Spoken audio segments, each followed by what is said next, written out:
You are listening to Historyman, a project of ekbarnes.com, where we walk in the footsteps of heroes and proclaim freedom reigns. On today's episode, we're very happy to have Doug Doster, the past state president of South Carolina Society Sons of the American Revolution and the current secretary of Battle of Eutaw Springs chapter of South Carolina Society Sons of the American Revolution. Welcome, Doug. Thank you, Eric. It's good to be here. Well, Doug, we are talking on this episode about the Battle of Eutaw Springs in 1781, something that you are very familiar with. We want to talk to you a little bit about that, have you give us a rundown of what's going on and the other things that are going on in this community surrounding that battlefield. So we look forward to hearing about that. We wish to recognize our happy affiliation with Southern Campaign 1780, which provides living history experiences that educate, entertain, and inspire. And also southerncampaign.org, a website dedicated to journaling the Southern campaigns of the American Revolution. So, Doug, as we get started, Eutaw Springs was a major battle after, we're talking after Cowpens, after Guilford Courthouse. Yeah. When Cornwallis goes up into Virginia, you still have a significant army here left in South Carolina. And they ended up colliding here at Eutaw Springs. Tell us a little bit about that. All right. Thank you, Eric. In the years of 1779 to 1781, they were very active years in the Carolinas. As you said, Cornwallis had gone up to Yorktown, where he was planning on building his forces up, and he left a garrison of about 2,500 men in the Carolinas. Now, General Nathaniel Greene took advantage of Cornwallis not being in the Carolinas again. He built up his group after a few setbacks at Hopkirk Hill and Battle of 96. He found himself going down towards Charleston to help with the defense of Charleston. And what happened? He ran into General Stewart there at Eutaw Springs on the banks of the Santee River, and that's where the fighting began. The soldiers, militia, and the regulars that Nathaniel had were about 2,200 soldiers altogether, and just about every major officer in the Carolinas were here in this area under Greene at this battle. I'm going to stop you right there. Yeah. Some of the names that you presented me with as we prepared for this episode, we're talking the major players here in South Carolina. We're talking about Francis Marion. We're talking about Pickens. Among those are the two big ones. But you also had Otho Williams, John Eager Howard, who was a big player, a big hero at some of the other big battles. When you talk about the other battles in South Carolina, we're talking about militia forces from all over South Carolina that came here under Nathaniel Greene. It's interesting, Nathaniel Greene had a reputation of losing the battles but winning the war, right? So he right. kept his army in the neighborhoods that, and from a tactical standpoint, he made the British feel uneasy about where they were and they withdrew back towards Charleston, right? One of Greene's saying, and I've seen it on T-shirts was that we fight, we fall down, we get up, and we fight again. Gets right to the point of how he understood the war and how to win the war. The British General Stewart had his men out foraging around Eutaw Springs, a plantation there, a Wantu plantation. And Greene's men kind of surprised them and ran them back into the encampment there. And that was the beginning of I like the term seesaw fighting that went on between the two groups there over the next day. And this was Wantu was down in Eutawville? Yeah. Eutawville. Yeah. And tell me, for our listeners who are from other states, they're not from right. here, where is Eutawville in South Carolina? Eutawville is in the extreme eastern end of Orangeburg County. It actually borders Lake Marion, which empties into Lake Moultrie, which goes down into Charleston Harbor. It used to be a sleepy fishing village, but it is starting to see some of the growth coming up from Charleston now, and the little town of Eutawville itself beginning to recognize the importance of their history. They have a festival now which I have been involved in trying to get them to really make it centered around the history of the battle, which was just fought a couple of miles down the road in the Eutawville community. There's actually a community which is not incorporated, and there's the town of Eutaw, but it's in eastern Orangeburg County. So when you go down to that area, history or historians in the past have said, well, all the battlefield is under the water, under the lake that was backed up. Not true. Your research, when y'all have re-looked at that battlefield, what you have found is all of it's on the high ground right there. On the right? high ground. There's a 2.1 acre monument park there in the Eutaw Springs community where the Battle of Eutaw Springs chapter DAR, founded in 1906, erected a nice large stone monument there in 1912, memorializing that battle. The main battle part of the battlefield itself is really across the road from this park and up towards the town of Eutawville. And it's very much the majority of the battlefield or battleground is on the high side, like you said. And thanks to the South Carolina Battleground Preservation Trust, they have managed to purchase around five sections of property in addition to the park, which was owned basically by the state, but they have taken over the care of that. And the Battleground Preservation Trust is actually developing more of the park, and it is on their Liberty Trail program, Trail 1. We could do another whole thing on that, but Eutaw Springs, the area that we're looking at now with the monument park and all, is eventually going to have a visitor center, museum, and there will be signs on Interstate 95, which I failed to mention is nearby. From I-95 in Santee, you're looking at 16 miles to this battle site. So it's going to be easily accessible to people coming in, from different states, coming off of I-95. There's just going to be a lot more to see and do down there once these things are developed through the help of the Battleground Preservation Trust, and hopefully a nonprofit that's getting ready to start up. Well, very good. That's very exciting. So getting back to the battle, we're talking Nathaniel Greene's pushing Stuart's men back to, where'd we go from there? Back and forth. Like About what time of day was that?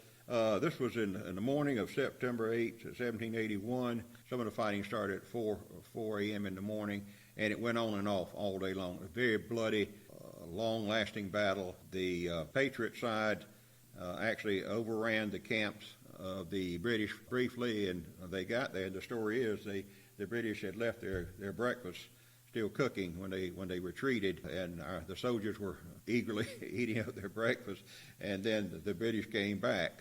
Some of them had taken cover under the old plantation house, which we have the actual location of where that house was. I think they had the brick foundation they discovered. And anyway, they came back out and ran the Patriot forces off. And it was a back and forth like that all afternoon because of the tremendous loss of life, casualties on both sides, and there was a rain that dampened the gunpowder. This was a factor too. The fighting stopped that afternoon, and eventually the British withdrew. Stuart withdrew his forces down to Charleston. Depending on what historian you talk with, the battle was strategically a win for the Patriots. But if you look at it from a military point of view, because the British still had the field, held their field, at the end of the battle, it was a win for them. But it depends on what book and what historian you talk with. But again, both forces withdrew their soldiers away after the battle at the front. The British again going down to Charleston, which they continued to stay in Charleston until 1783. We never regained Charleston after it fell to the British the year before. We never got Charleston back, and they just stayed there until they got ready to leave. Less than 8 weeks after this battle, Cornwallis had, of course, got the word that there was no decisive victory for the British at Eutaw Springs, and he wound up surrendering. Of course, it helped that the French had also blockaded his supplies off the coast of Yorktown, so he wasn't able to get supplies and reinforcements. So less than 8 weeks after this battle at Eutaw Springs is when he surrendered on October 17, 1781. And of course, Cornwallis didn't surrender his own sword. He sent his second in command, an officer Charles O'Hara. He surrendered, torn off his sword to George Washington there. In the Battle of Eutaw Springs, kind of the importance of it kind of got swept under the table then, because Yorktown got all the publicity of being the place where the war supposedly ended. Of course, the war didn't end then. The war went on for another 3 years on the high seas out in the western territories, and it wasn't until the Treaty of Paris, of course, was signed that the war officially, that the United States was officially recognized as an independent nation. I want to get back to what you were saying. This was a very bloody battle and a very long battle. As I've talked to other historians across the region, most of these battles, for instance, Hobkirk Hill, only lasted about 15, 20 minutes or so. That's right. And Kings Mountain lasted about 50 minutes, right? Mm-hmm. I mean, the huge Cowpens didn't last that long either. Mm-hmm. But this actually was a long battle. Day long. And involved how many troops on either side? 2,200 Americans and a little less, around 2,000 British troops. And these, of course, were made up, the British troop was made up of a lot of loyalist Tories, and also we had our American troops, of course, was militia. It was the regular army and militia also. That was another thing about the battle. You had Americans fighting Americans in this battle. Of course, that was the case it was in the Carolinas anyway, because we had such a large loyalist group, a Tory group here, and it was almost like a civil war in South Carolina and North Carolina. It was family against family, depending on who they supported. But yes, the casualties, the numbers, according to my research, 579 Americans were killed and 882 British forces members were killed, or I think killed or wounded. So it was a tremendous loss, and that was another reason they pulled back, was they were losing so many people. That plus the fact that their gunpowder had gotten damp, according to a little mist that they had there. Sure. So you were saying it was a seesaw action, and it lasted for several hours, and it was a bloodbath. I think that was your words. If you go out to the battlefield site where they have the monuments, there's actually a British soldier buried out there, correct? That's correct. A General Marshbanks, John Marshbanks. And believe it or not, let me tell you about this. He has a family group that comes over so many years and pays homage there. It actually shows up at that battle site. One of the locals there told me about that. He says, I talk with these people. Every so many years they come here. Some of them from England, from Europe, but most of them are from the states here in America. And I said, well, I'd like to meet some of these people. But anyway, that's something we're looking at there. But John Marshbanks is buried there. He actually was the officer that had pulled some of his men into the old 1-2 plantation house, stone house there, then rushed out and fought the Patriot soldiers there while they were foraging through some of the British tents there, taking things, mainly eating some of their breakfast they didn't get to eat that morning. Well, I know that this was such a significant battle in the early history of South Carolina, right, that they even put it in the original state song, right, Carolina, Carolina, right? Right, written by Henry Timrod. And the second verse in that song, there's a line that says, and look to Eutaw's battle bed. And it refers to the Battle of Eutaw Springs because it was such a bloody battle. There's also a reference in a book, and I couldn't find out where it was, that blood ran ankle thick that afternoon. That's I think that might have been an exaggeration, but the person wrote it. But still, with the number, you look at the numbers of soldiers that were killed on both sides. It was a very bloody battle. And it's interesting also to me, the Maryland troops were down here along with the Delaware troops.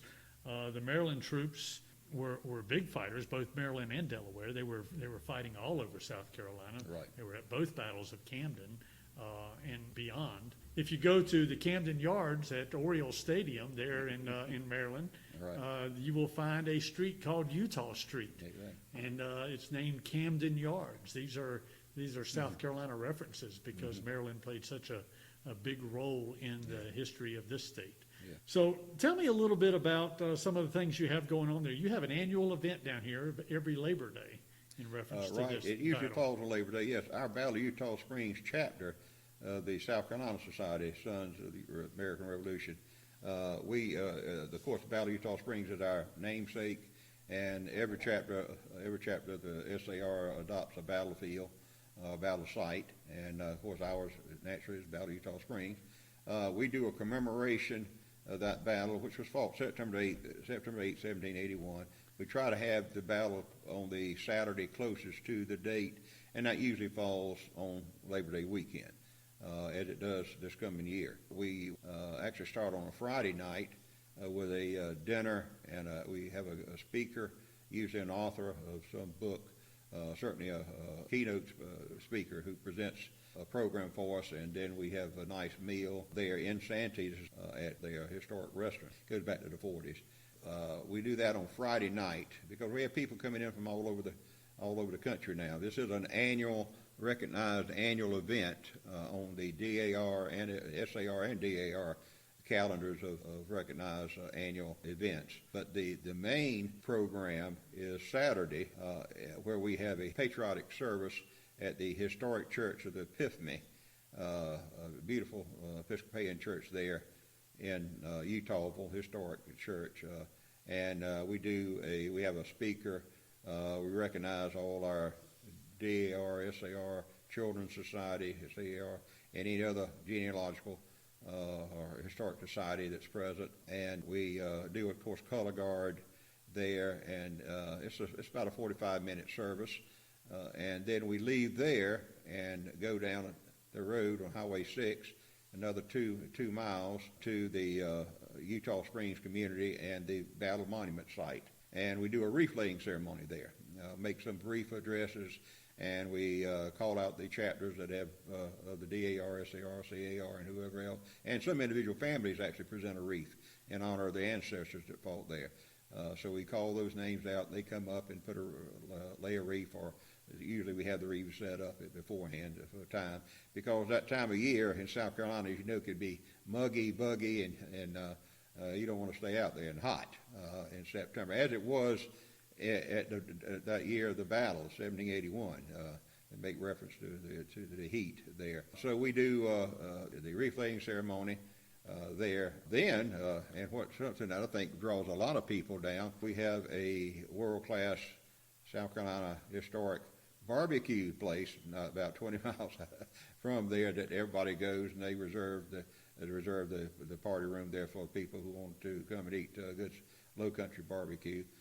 And then for the real hardcore attendees, we have a honor guard we send down 22 miles from the Battle Monument site to General Francis Marion's tomb over in Pineville.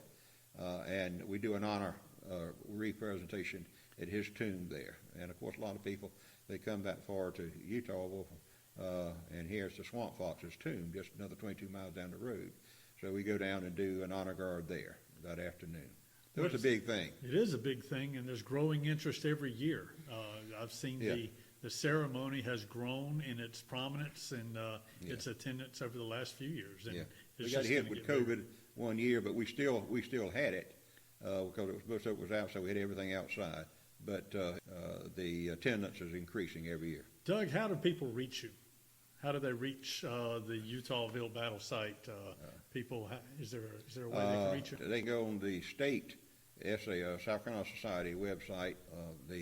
Our chapter is listed there, but to get to me personally, they can contact me at on dosterdouglas@gmail.com. My name in reverse, dosterdouglas@gmail.com, and my phone number is 803-823-2824. Thank you so much, Doug. Appreciate your time. Well, I thank you coming down and doing this.